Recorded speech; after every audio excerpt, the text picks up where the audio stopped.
आप बोलिएगा। धन्यवाद सभापति जी। मैं सबसे पहले दाद देना चाहती हूँ इस बिल के टाइमिंग की कि अभी ईद की रौनक बुझी भी नहीं थी और हमारी जड़ों पर एक नया फरमान लाया गया। पहले उत्तर प्रदेश में मुसलमानों को नमाज पढ़ने पर रोक लगाई और फिर सौगात में ये बिल लाया गया। निसार में तेरी गलियों पे है वतन, जहाँ चली है रिवाजों गैर कि कोई ना सर उठाकर चल सके। मैं सभापति जी आपको ये बताना चाहती हूँ कि ईद के मौके पर एक विधवा महिला अपनी लड़की के साथ मेरे पास आई और उसने बताया कि वह एक वक्त की प्रॉपर्टी में रहती है, वही उसके सर पर छत का काम भी करती है और उसकी रोजी रोटी भी वहीं से आती है। वो इस बिल को लेकर इतनी फिक्रमंद थी कि कहीं उससे वो उसकी संपत्ति ना छीन ली जाए। वो अकेली एक ऐसी महिला नहीं है, ऐसे लाखों लोग हैं जो वक्त की गरीब महिलाएं जो वक्त की संपत्ति से अपना रोजगार चला रहे हैं। और ये जो वक्फ बाय यूजर क्लॉज के हटाने से लाखों वक्फ की जायदाद अपना स्टेटस खो देंगी और लाखों लोग इसी तरीके के लोग सड़कों पर आ जाएंगे। वक्फ क्या है, वक्फ बाय यूजर क्या है? इसका ये मतलब है कि कोई जायदाद अगर सालों से दीन और भलाई के कामों के लिए इस्तेमाल हो रही हो तो वो खुद ब खुद वक्फ मानी जाएगी। हिंदुस्तान की अदालतों ने भी इस बात को तस्लीम किया है।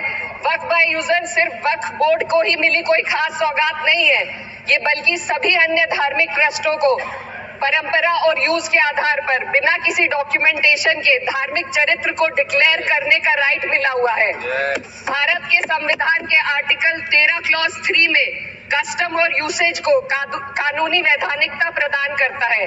इसी आर्टिकल से वक्फ बाय यूजर भी निकला गया है। इस बिल के कानून बनने पर वक्फ बोर्ड तो इस प्रोविजन से हाथ धो बैठेगा, लेकिन अन्य धार्मिक ट्रस्टों को यह सुविधा जारी रहेगी। इससे भारतीय संविधान के आर्टिकल 14 और 15 का सीधा उल्लंघन है, जो धर्म और जाति के आधार पर भेदभाव और कानून के सामने सभी की बराबरी पर जोर देता है। मैं इसके साथ ये भी कहना चाहती हूँ कि सत्ता के लोग जो एक दूसरे की पीठ थपथपा रहे हैं कि वक्फ बाय यूजर का जो अमेंडमेंट इन्होंने दिया उसको एक्सेप्ट कर लिया गया है, लेकिन इनकी शरारत यह है कि उसके साथ ही एक ऐसा प्रोवाइजो इसमें शामिल किया गया जिसके आधार पर ये कहा गया है कि अगर कोई भी वक्फ की संपत्ति विवादित हो तो वो अपना वक्फ स्टेटस खो देगी। तो जो अमेंडमेंट इन्होंने दिया है जिसको एक्सेप्ट कर लिया गया है उसका कोई मतलब नहीं है, ये इनकी नीयत है जो साफ जाहिर हो रही है।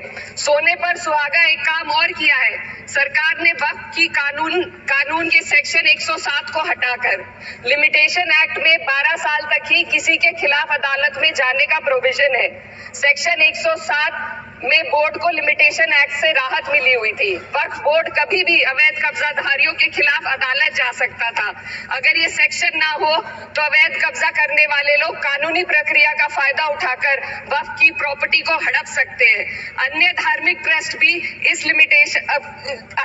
ट्रस्टों पर भी ये लिमिटेशन एक्ट लागू नहीं होती, तो फिर वक्फ बोर्ड के साथ ये सौतेला रवैया क्यों किया जा रहा है? धर्म को देखकर दोहरी नीति क्यों अपनाई जा रही है? सेक्शन 107 और वक्फ बाय यूजर को अगर एक साथ पढ़ा जाए तो इससे लाखों वक्फ की प्रॉपर्टी पर कब्जा किया जाएगा।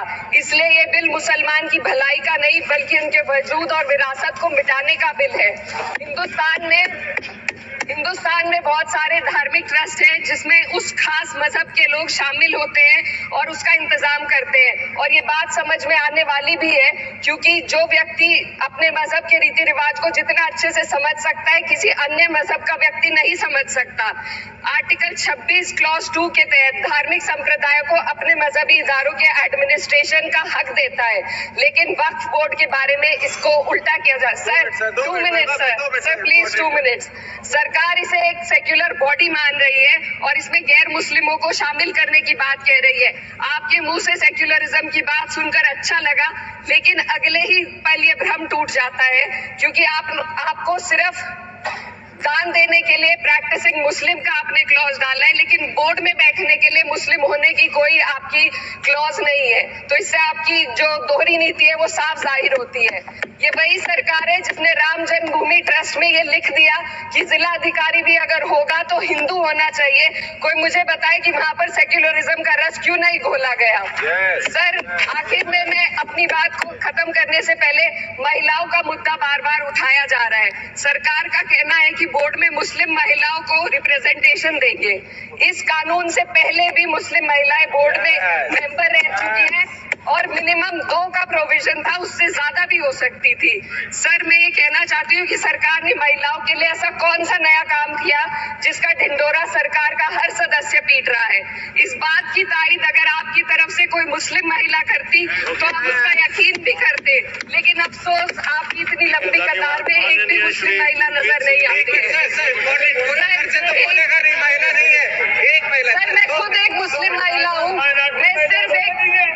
सिर्फ माइनॉरिटी महिला हूँ। इस सदन में हम सिर्फ 2 महिलाएं हैं और उस नाते से मैं ये बात कहना चाहती हूँ कि इस बिल के माध्यम से मुस्लिम महिलाओं को कुछ नहीं मिल रहा है, ये हमें कुछ नहीं देना चाहते, सिर्फ टोकनिज्म हमारे नाम पर बनाकर एक नैरेटिव मीडिया में चलाना चाहते हैं।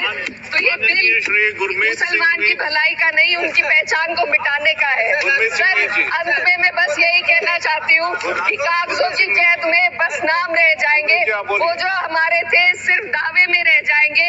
इस बिल के द्वारा मीठी ईद के जायके को कड़वा करना, यही असली सौगाते मोती था। बहुत बहुत